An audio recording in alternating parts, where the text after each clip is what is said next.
Bismillahirrahmanirrahim. Assalamualaikum warahmatullahi wabarakatuh. Saya Feby Afriani, NIM 1814080017 dari jurusan Tadris IPA Fisika kelas A.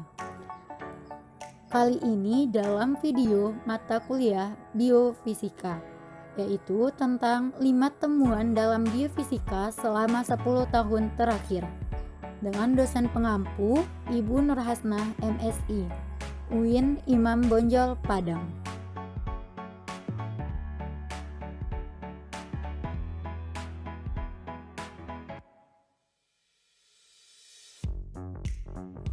Lima temuan biofisika tersebut diantaranya 1.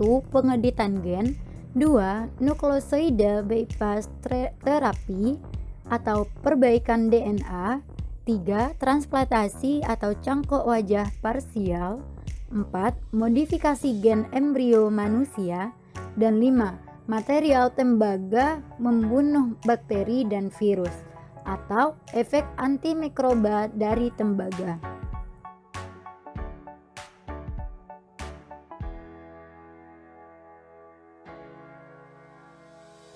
Baik, langsung saja kita masuk kepada temuan yang pertama, yaitu pengeditan gen. Pengeditan gen ini termasuk kepada cabang ilmu biofisika, yaitu tentang biomolekular dan biomaterial, di mana biomolekular merupakan molekul dalam tubuh yang berperan penting, contohnya membahas mengenai gen. Dan yang kedua adanya biomaterial. Biomaterial ini adalah zat apapun yang telah direkayasa untuk berinteraksi dengan sistem biologis untuk tujuan medis, baik untuk terapi atau untuk diagnostik. Temuan ini dilandaskan dengan adanya dilansir kasus tentang edit gen menyelamatkan seorang anak berusia 2 tahun dari penyakit leukemia, di mana tempat dan waktunya yaitu di Rumah Sakit Great Ormond Street di London pada bulan Juni 2015 ketika anak tersebut masih berusia 11 bulan. Dan sumber dari kasus ini saya dapatkan dari berita MIMS Today yang diterbitkan pada tanggal 28 Februari 2017, di mana telah saya paparkan link sumber dari kasus yang saya temukan ini. Mengenai kronologis kasus, yaitu operasi pengeditan gen ini dilakukan di Rumah Sakit Great Ormond Street di London, berhasil menyembuhkan seorang anak perempuan bernama Laila yang berusia 11 bulan, meskipun masih perlu monitoring selama beberapa tahun untuk memastikan anak ini telah terbebas dari kanker sepenuhnya. Di mana dengan dilakukannya yang pertama yaitu adanya terapi standar tidak memberi efek, yaitu diagnosis penderita leukemia limfablatik akut terdeteksi dari seberapa banyak jumlah sel imun muda dalam darah yang dilepaskan oleh sel punca kanker pada sumsum tulangnya. Dan yang kedua yaitu adanya sel T donor yang termodifikasi. Saat terapi gen, sel imun dari tubuh pasien harus dikeluarkan agar teknisi genetik bisa menyerang sel kanker sebelum memasukkannya kembali ke dalam tubuh jika pasien berada dalam kondisi ideal. Dan dilakukannya penggunting molekul. Dengan menggunakan penggunting molekul ini yang merupakan alat yang penting, di mana edit gen merupakan hal yang luar biasa karena dengan teknik ini beberapa elemen DNA bisa dipotong menggunakan gunting molekul. Tidak seperti terapi gen konvensional di mana penggunanya hanya bisa menambahkan gen ke DNA.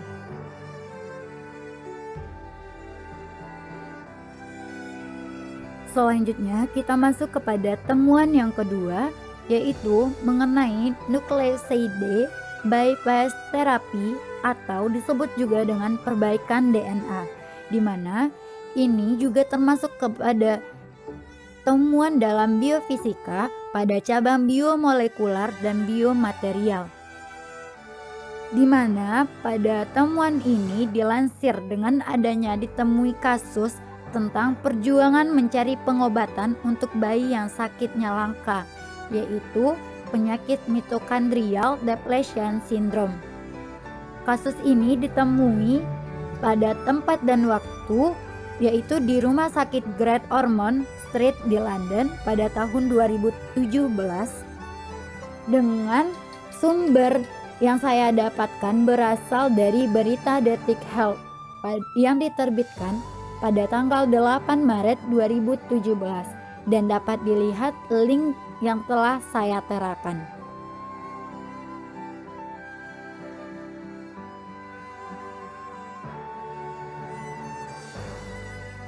Mengenai kronologi kasus, yaitu adanya ditemui seorang anak yang mengidap sebuah kondisi genetik yang sangat langka yang disebut dengan mitokondrial depletion syndrome, di mana mitokondria seringkali disebut sebagai sumber bahan bakar sel, sehingga penderita tidak memiliki cadangan energi dalam tubuh.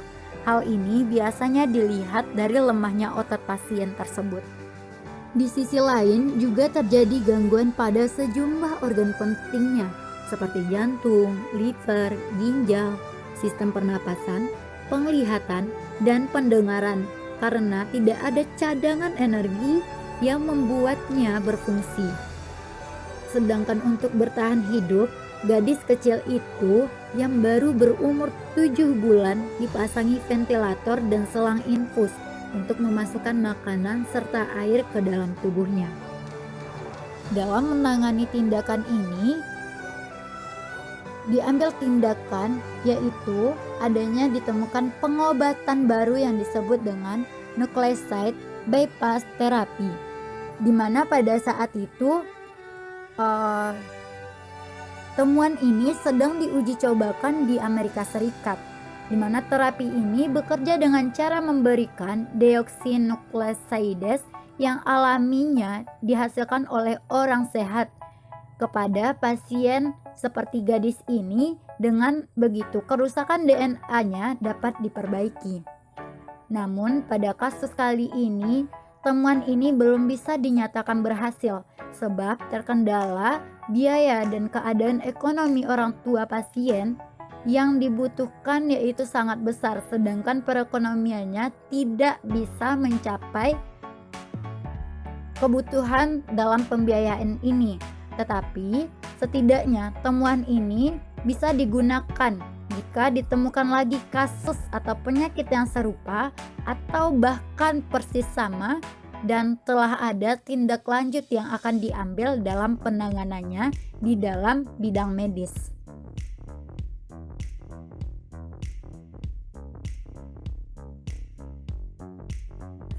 Selanjutnya kita masuk kepada temuan dalam biofisika yang ketiga, yaitu adanya transplantasi atau cangkok wajah parsial, di mana temuan ini dilandasi dengan adanya ditemukan kasus yaitu pasien cangkok wajah yang pada saat itu menampakkan mukanya yaitu yang mengalami penyakit von Recklinghausen, di mana ini terjadi di Barcelona, Spanyol pada tahun 2010. Kasus ini saya dapatkan dari berita Detik Health pada tanggal 5 bulan Mei 2010. Dapat dilihat pada link yang telah saya terakan. Mengenai kronologis kasus, di mana yang pasien tersebut bernama Rafael merupakan salah satu pasien yang berhasil melakukan transplantasi atau cangkok wajah parsial di dunia. Dengan sukacita, ia akhirnya menampakkan wajah barunya ke hadapan dunia. Pria asal Spanyol yang memiliki nama cukup singkat ini menderita kelainan wajah sejak lahir karena penyakit neurofibromatosis tipe 1. Yang sebelumnya dikenal sebagai penyakit von Recklinghausen, yaitu yang bermasalah pada genetik yang menyebabkan sel tubuh abnormal. Dia memiliki tumor jinak pada 2/3 wajahnya. Tidak ada pilihan lain kecuali dengan rekonstruksi jaringan transplantasi dari donor mati. Hal ini disampaikan oleh ahli.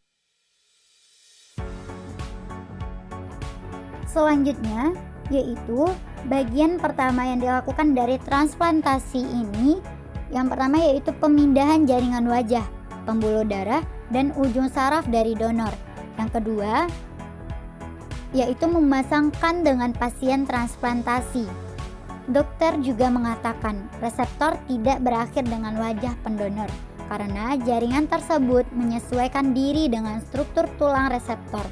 Pada saat itu, pasien menghabiskan waktu 5 minggu dalam perawatan intensif dan 1 minggu di unit luka bakar sebelum akhirnya dipindahkan ke ruang rawat inap, di mana temuan ini merupakan suatu bentuk temuan yang bisa kita katakan dalam temuan di bidang biofisika, yang mana ini juga terkait dengan adanya pemindahan jaringan pembuluh dan juga saraf pada pasien tersebut.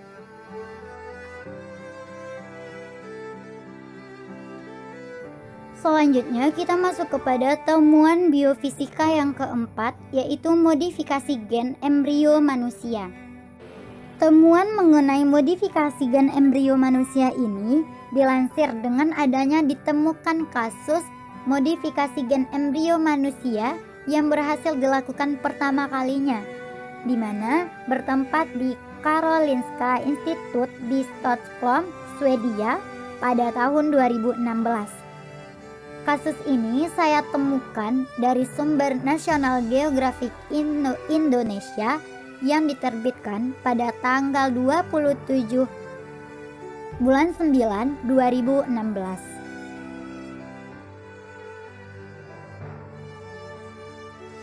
Kronologis kasusnya yaitu adanya ilmuwan di Swedia bernama Fredrik Lenner berhasil mengedit DNA pada embrio manusia sehat untuk pertama kalinya, yaitu Lenner yang merupakan ahli biologi perkembangan di Karolinska Institut di Stockholm memodifikasi genetika embrio manusia sehat menggunakan peralatan rekayasa genetik yang disebut dengan CRISPR Cas-seq. Secara teoritis, penelitian ini dapat membantu kita lebih mendalami peran genetika dalam perkembangan embrio, sehingga bisa digunakan untuk mencegah penyakit tertentu. Meskipun demikian, beberapa ilmuwan tetap mengkhawatirkan mengedit DNA bisa memiliki konsekuensi berbahaya dan bisa beresiko memasukkan gen rusak ke dalam genom manusia, sehingga menyebabkan penyakit baru.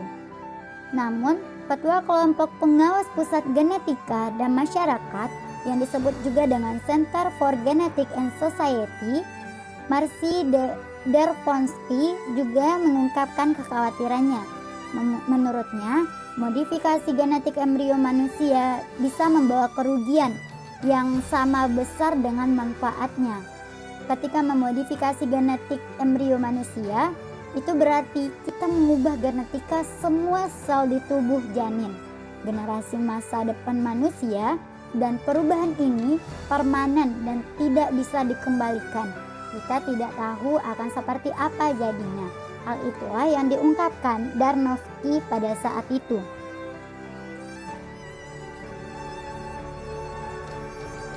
Temuan yang terakhir yaitu temuan yang kelima mengenai material tembaga membunuh bakteri dan virus, atau disebut juga dengan temuan efek antimikroba dari tembaga. Dan di sini merupakan temuan dalam bidang biofisika yang terkait dengan cabang biofisika yang disebut dengan biosensor, di mana terdapatnya perangkat analisis yang menggabungkan komponen hayati dengan pendeteksi fisiko-kimia untuk mendeteksi zat kimia tertentu, sehingga menghasilkan luaran yang terukur. Secara garis besar, biosensor terdiri atas elemen biologis yang sensitif, transduser, dan alat pembaca biosensor.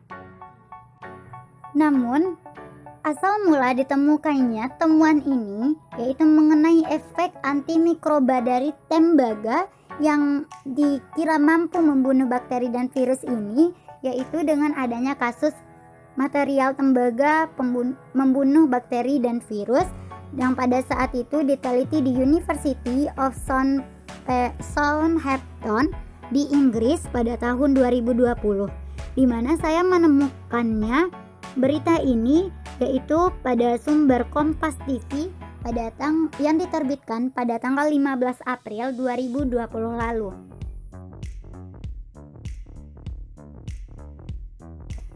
Kronologisnya yaitu banyak hasil penelitian tentang bagaimana virus corona bertahan ketika berada di media atau benda mati.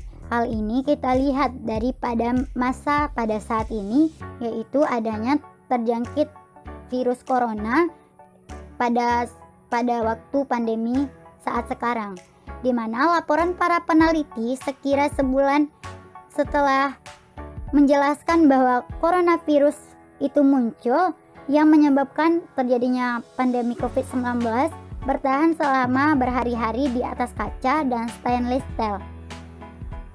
Ada seorang yang bernama Bill Cavill, yaitu seorang peneliti mikrobiologi di University of Southampton yang berada di Inggris, yang telah mempelajari efek antimikroba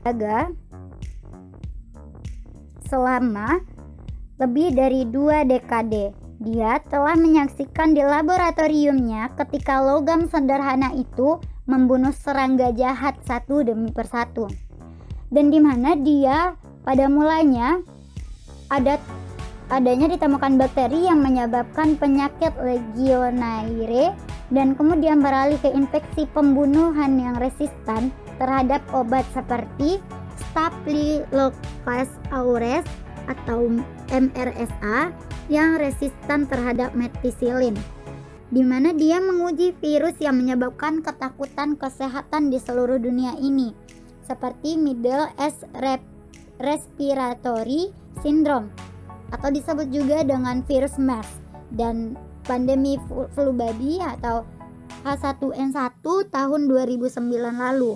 Dan dalam setiap kasus, kontak tembaga membunuh patogen dalam beberapa menit. Itu hanya membuatnya terlihat sedikit mengatasi permasalahan pada saat itu. Begitulah yang diungkapkan oleh Bill Cavill pada saat melakukan penelitian yang dimana memunculkan penemuan tersebut. Sedangkan pada tahun 2015, Cavill mengalihkan perhatiannya kepada coronavirus 229E, di mana pada saat itu sudah munculnya kerabat virus COVID-19 yang menyebabkan flu biasa dan radang paru-paru. Sekali lagi, tembaga mematikan virus dalam beberapa menit berdasarkan percobaan yang dilakukannya. Sementara pada permukaan seperti stainless steel atau kaca tetap menular selama 5 hari. Dan salah satu ironinya adalah orang yang memasang stainless steel karena tampaknya bersih dan memang demikian, sambil menunjukkan keberadaan material tersebut di tempat-tempat umum. Tapi kemudian adanya muncul argumen dari Cavill ini, yaitu seberapa sering kamu membersihkan stainless steel tersebut, di mana dia mengungkapkan bahwa kami tidak cukup sering membersihkannya, dan sebaliknya pada tembaga mendisinfeksi hanya dengan berada di sana. Pengetahuan kuno tentang tembaga tersebutlah yang mana sistem rumah sakit sementara di North Carolina dan Virginia membuat permukaan yang diresapi melalui adanya pembuatan yang didasari bahan tembaga menjadi standar di 13 rumah sakit pada tahun 2017 tersebut.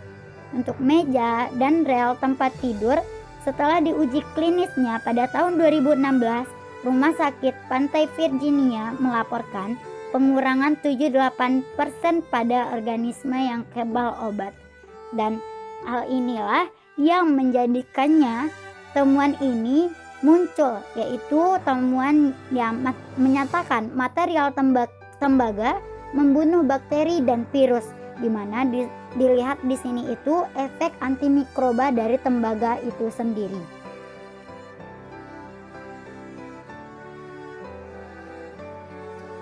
Mungkin hanya itulah temuan yang dapat saya sampaikan pada kesempatan kali ini, yaitu temuan-temuan yang didasarkan pada pengetahuan biofisika dalam kurun waktu 10 tahun terakhir, yaitu dengan adanya temuan pengeditan gen, perbaikan DNA, transplantasi atau cangkok wajah parsial, dan modifikasi gen embrio manusia, serta material tembaga yang